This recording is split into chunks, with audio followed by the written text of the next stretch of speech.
हर हर महादेव। मैया भवानी की जय। माता पार्वती की जय। गौरी पुत्र गणेश की जय। तो प्रेम से एक बार बोल दी सब साथ में मिलकर, शिव शंकर भोलेनाथ की जय। तो हे गुरु बहिना सब, गुरु भाई सब, आज हम बहुत सुंदर कथा, काहे कि जो चर्चा होला रोज तो चर्चा होइबे करेला, लेकिन कथा जो होला आदमी में जो कथा कहेला चर्चा में, ओकर कथा के मतलब कि उसे का सीख मिलता, कौन उससे बुद्धि ज्ञान होता और कहाँ तक और कौने तरह ये सब बुद्धि ज्ञान केकरे माध्यम से कहाँ तक पहुँचता। काहे कि कहल जाला गुरु बहिना सब कि जो कथा होला उसे बुद्धि ज्ञान मिलेला और बुद्धि ज्ञान एक दूसरे में बांटल भी जाला। तो देखी आज जो हम कथा लेकर आयल बानी, बहुत ही सुंदर और बहुत ही बढ़िया कथा बाटे, जे के आप लोग सुन के एक आप लोगन के सीख मिली कि जैसन के तैसा हमेशा मिलेला और कौने माध्यम से मिलेला और कौने तरह से मिलेला। एक कथा के पूरा जरूर सुनम, अंत तक समझम और सुनले के बाद से आप लोग हमें कमेंट बॉक्स में जरूर बताएं कि कथा आप लोग के कैसन लागल है। तो हे गुरु बहिना सब, जो कथा हम आपके आज सुनावे जातनी कहे जातनी, उससे पहले आप लोगन से एक ही विनती बाटे कि अगर आप लोगन के हमार कथा पसंद आवे तो चैनल के सब्सक्राइब कर लें और इस वीडियो के यानी कि कथा के ज़्यादा से ज़्यादा आप लोग शेयर जरूर करम और लाइक एंड सब्सक्राइब जरूर कर लें, साथ में अब बेल आइकन के भी दबा लें। ऐसे कि अगर बेल आइकन दबा लें तो आप लोगन के जो भी हम कथा आप लोगन के पास भेजे नी, वो जल्द से जल्द सबसे पहले आपके के पास पहुंची, जे बेल आइकन के दबाई।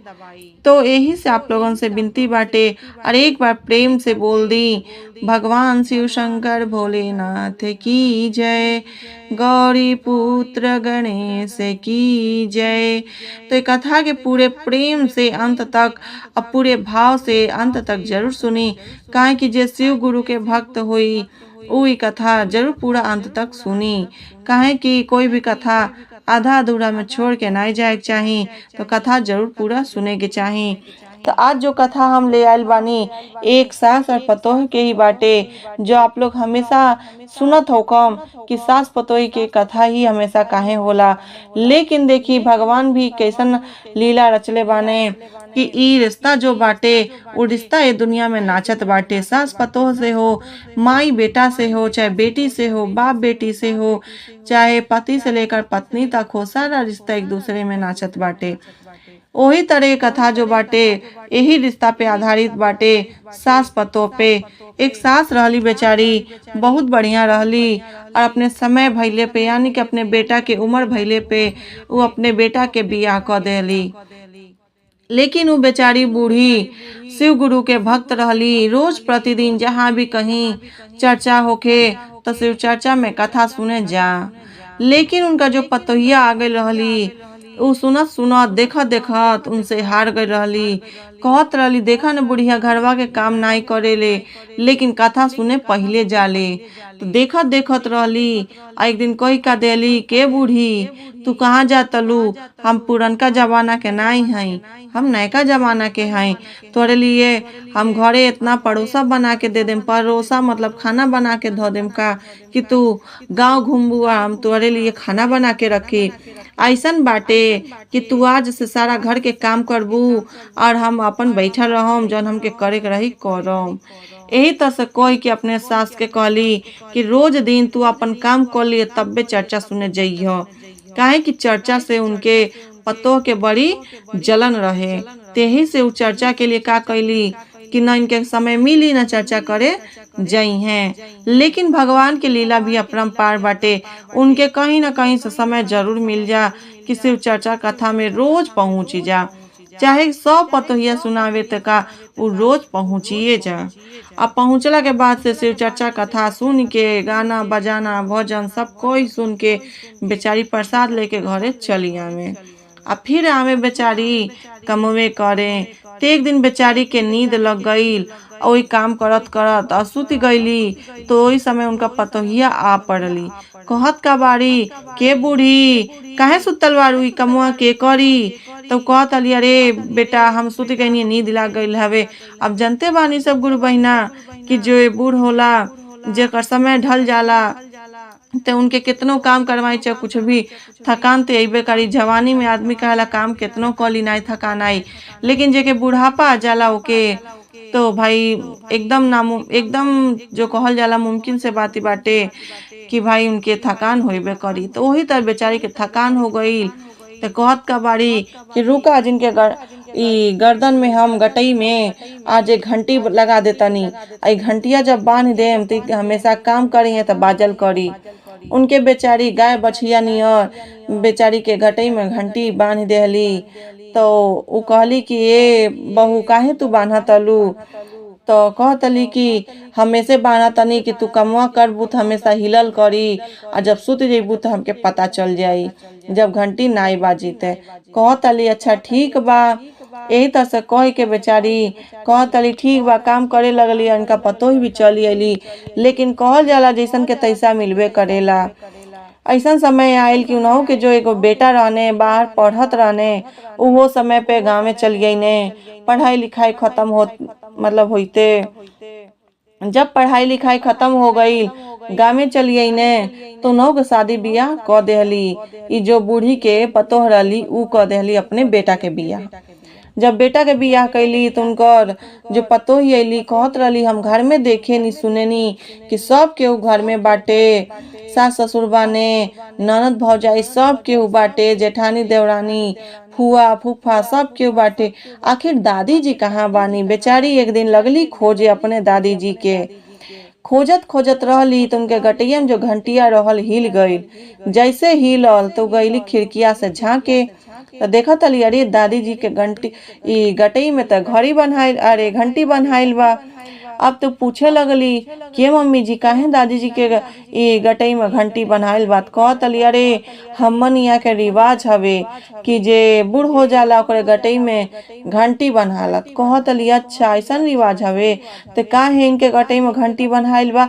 तो अरे इनके ऐसे कमरा में बंद कर गइल बाटे कि अब छोड़ा जाए ना ती पागल है मार दिया केहू के, ऐसे इनके गटई में घंटी बांधल बा कि कहीं हिरिये डुलिए तो पता चल जाई घंटिया से।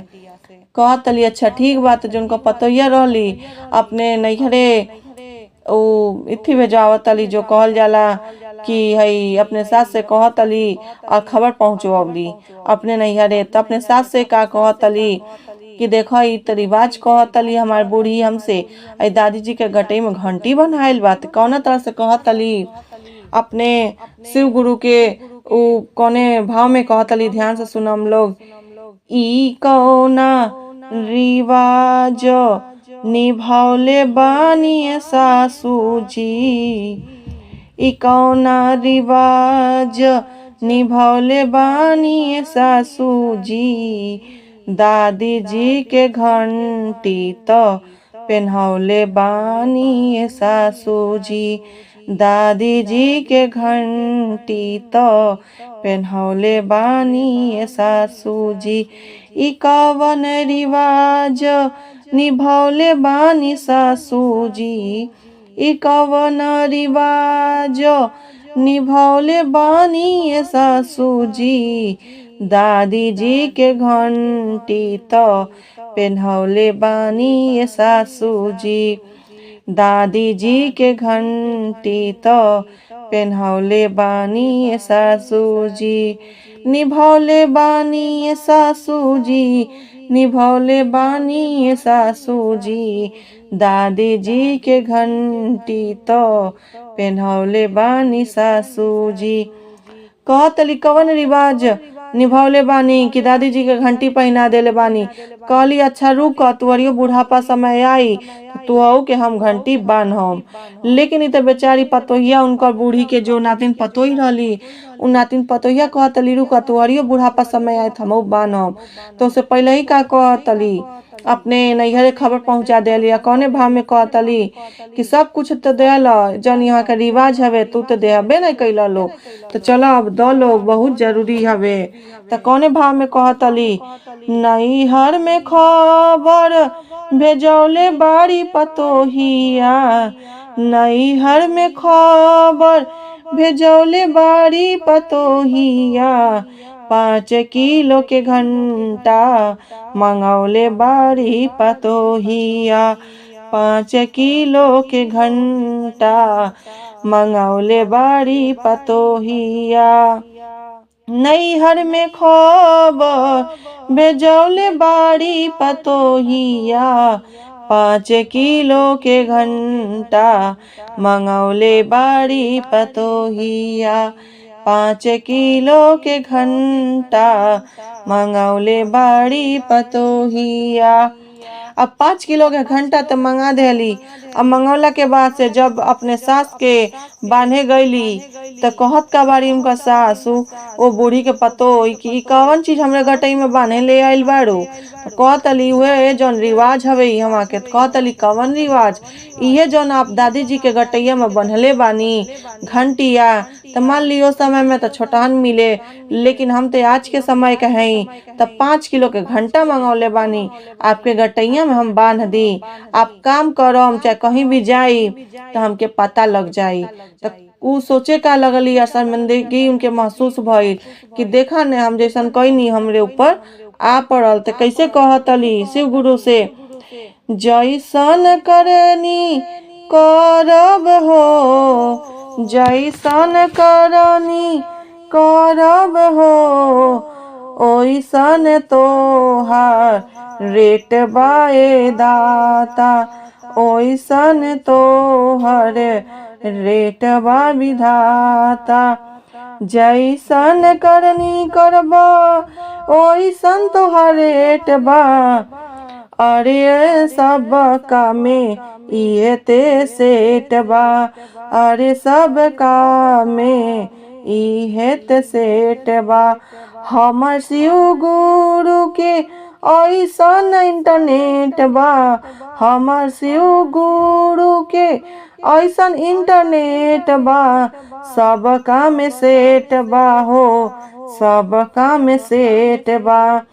जैसन करनी करब ओइसन रेट बा, सब काम सेट बा हो, सब काम सेट बा। जैसन करनी करब ओइसन रेट बा, सब काम सेट बा हो, सब काम सेट बा। तेईस कहल जाला गुरु बहिना गुरु भाई सब, अगर कोनो चीज दूसरे के प्रति हम करत तनी तो उहे हमरे साथे हो सकेला। काहे कि हम केहू के लिए गड्ढा खोनम तो गड्ढा हमारे लिए खनाई। अगर वो गड्ढा में हम दूसरे के गिरावत तनी तो हो सकेला वही गड्ढा में हम बिहाने भइले गिर जाई। तो केहू से यानी कि केहू के गिरौला के लिए या केहू के तकलीफ देवे के नहीं चाहिए, न केहू के परेशान करे के चाहिए। अरे तू से पार लगे तो कर, ना पार लगे तो न कर, लेकिन केहू के परेशान न कर। चाहे सास रहे चाहे केहू रहे, केहू को परेशान नहीं करे के चाहिए। अरे कोई पार लागी तो करबे करी आदमी, लेकिन बुढ़ापा के समय के करे वाला बाटे। जैसन आज तू करेबू बुढ़ापा के समय में, वैसे हो सकेला तुहरियो कहीं औलाद बुढ़ापा के समय में न करवावे, लेकिन जैसन कोइल जाला वैसने मिलबो करेला। तो हे गुरु बहिना सब, एके विनती बाटे कि आप सब लोगन में से केहू ने करम ऐसन कथा सुनला के बाद से मन भावन में अपने एकदम बदल दे। सास पतो जो भी होखे चाहे कैसनो रिश्ता होके उसमें बदलाव जरूर लाए में कथा के माध्यम से। तो हाथ जोड़ के विनती करतनी कि अगर आप लोगन के कथा हमारे पसंद आयल होके तो चैनल के सब्सक्राइब कर ले, अब बेल आइकन के प्रेस करके ज्यादा ज्यादा ये कथा के शेयर जरूर करम और कमेंट बॉक्स में हर हर महादेव जरूर लिखम।